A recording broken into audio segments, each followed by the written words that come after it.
Ladies and gentlemen, thank you for watching and welcome to the English News Bình Phước radio, television station and newspaper. On the occasion of International Women's Day, March the 8th, we wish all the women around the world always happy, healthy and lucky. And following are the headlines for today. Bình Phước leader meets women delegation. Labor utilization index in Bình Phước up. New roads open to celebrate liberation of Lộc Ninh. Prime Minister held women's great contribution to national development. Overseas Vietnamese promoting solidarity during conflict in Ukraine. Vietnam to get highest checks income gains among regional comprehensive economic partnership members. And now a detail. Leader from Binh Phuoc Province has held a meeting with the provincial delegation attending the 13th National Congress of Women. The delegation reported on its composition, schedule, and working program at the Congress. Binh Phuoc has 12 participants attending the Congress, of which one is a member of the Central Committee of the Vietnam Women's Union, 10 were elected at Provincial Women's Union Congress, and one was appointed. The delegation will present a speech at the Congress on ensuring women at all levels participate in state management, delivered by Deputy Secretary of the Provincial Party Committee and Chairman of the Provincial People's Committee, Trần Tuệ Hiền. At the meeting, provincial leaders gave flowers and gifts to the delegation, wished it well, expressed a hope it will take the wisdom and aspirations of local women to the Congress, and sent its greetings to the Congress. According to the Binh Phuoc Bureau of Statistics, in February, the labor utilization index in industrial enterprise rose 5.87% over the same period last year. State-owned enterprise increased 1.9%, non-state enterprise fell 49.4%, and foreign investment enterprise rose 35.3%. The index of industrial production in February was estimated to have grown 83.37% against January and 118.61% against February 2021. In the first 2 months of the year, the Industrial Production Development Index rose 20.94% over the same period of 2021, in which the processing and manufacturing industry increased 22.43%, the production and distribution of electricity, gas, hot water, steam, and air conditioning 5.71%, and the water supply industry and management and treatment of waste and wastewater 6.41%.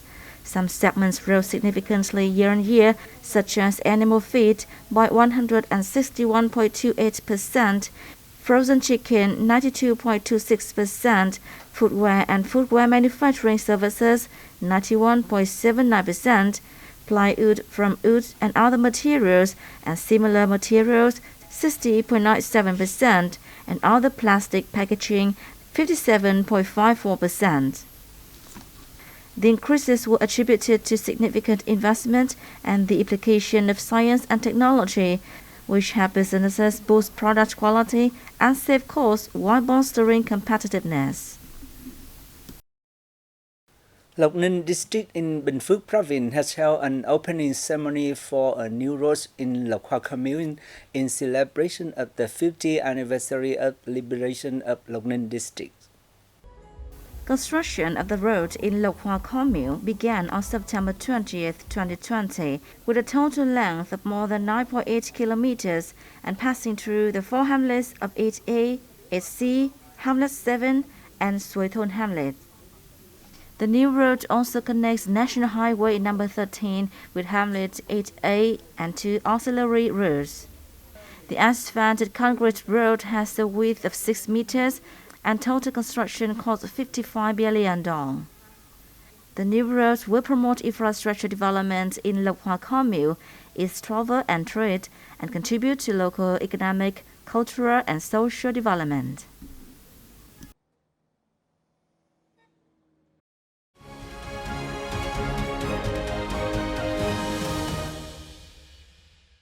On the occasion of International Women's Day, Prime Minister Phạm Minh Chính had a meeting with typical leader, intellectual, manager and artists are women on March the 7th. Addressing the meeting, Prime Minister Chính affirmed that Vietnamese women have demonstrated their capabilities and virtues in any situations and lines of work, greatly contributing to the national construction and development and international integration.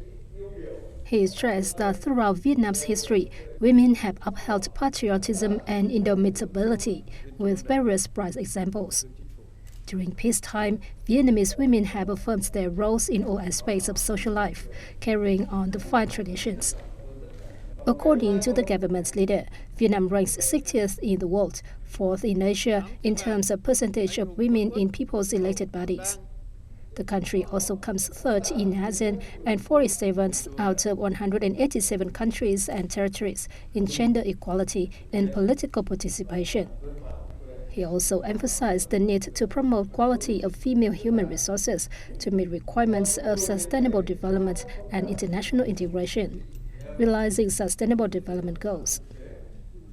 At the event, the Vietnamese delegates expressed the wish that the party and state will continue to pay heed to women's development, promote gender equality, and take care of the material and spiritual lives of women. Many Vietnamese in conflict-torn Ukraine have evacuated to neighboring Poland. There, they were taught by the enthusiastic support coming from Vietnamese embassy and the Vietnamese community. They have found national solidarity to be a lifesaver during the most difficult time of their life. Hundreds of Vietnamese nationals fleeing the military conflict in Ukraine were sent to the Vietnam Buddhist Culture Center in Warsaw on March 5th. They felt more secure after being provided with temporary accommodation and necessities by the Vietnamese embassy, the Vietnamese community, and Nhân Pagoda. Many are expecting to return to the fatherland soon on one of the Vietnamese government's repatriation flights. We left Ukraine for Poland to seek refuge. We hope the Vietnamese community and the Vietnamese embassy in Poland will help us fight a better life in the future. The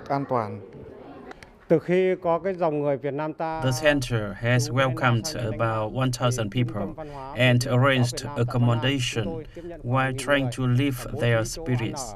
Then, depending on their wishes, we will provide further support. As of the night of March 5th, Nhân Pagoda has arranged accommodation for around 1,000 Vietnamese from Ukraine. It is also working to providing further support. When we heard there was war in Ukraine and Vietnamese had come to Poland, our pagoda and Buddhist community planned a welcome for them. Many are living in the pagoda. Tonight, we will welcome 60 more people. The Vietnamese embassy in Poland is coordinating closely with authorities in the host country, as well as Vietnamese communities and other organizations, to offer timely support to those coming from Ukraine, while carrying out citizen protection work, including bringing Vietnamese nationals home on repatriation flights. Bamboo Airways plans to conduct a flight on March 9th.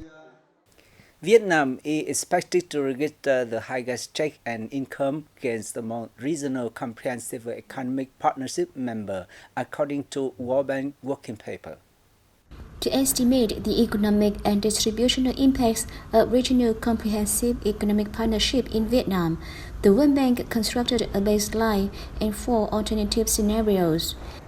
The baseline reflects the business-as-usual conditions, where the tariff schedules of previous agreements have been implemented in parallel with the U.S.-China trade war. In the baseline between 2020 and 2035, the average trade-weighted tariff imposed by Vietnam declines from 0.8% to 0.2%, while the tariffs faced by Vietnam are reduced from 0.6% to 0.1%. In the baseline, which incorporates long-term trends, and accounts for all the current tariff liberalization commitments within the region, except Regional Comprehensive Economic Partnership. Real income in Vietnam is expected to grow more than 112% between 2020 and 2035. Ladies and gentlemen, more than 2,000 people of different age took part in Áo Dài, Vietnamese long traditional dress parade on March the 6th as part of the 8th Ho Chi Minh City Áo Dài Festival. The event, themed I Love Vietnamese Áo Dài, was jointly organized by Ho Chi Minh City's Department of Tourism, Women's Union, and other agencies. It marks International Women's Day and welcomes the 13th National Women's Congress. Spectators enjoyed a special outside parade with bicycles or on the double-decker bus. These images are familiar to visitors when coming to Ho Chi Minh City, contributing to promoting a lively and modern city that is still attached to national cultural values. As an ambassador of the Ho Chi Minh City Áo Dài Festival 2022, I wish to continue spreading the love for Áo Dài to all Vietnamese people. I want everyone to love the Vietnamese traditional dress and see it as an image helping promote Vietnam tourism. The Áo Dài Festival, which runs from March 5th to April 15th, aims to introduce the beauty and convenience of Áo Dài, making it familiar costumes of people in contribution to preserving the nation's cultural identity and promoting the image of the country and Vietnamese people. Local authorities are also encouraging people working in district administration units, government agencies, schools and universities throughout the city to wear Áo Dài during March. That's all for today on Bình Phuoc Radio, television station and newspaper news. Once again, thanks for watching and goodbye for now.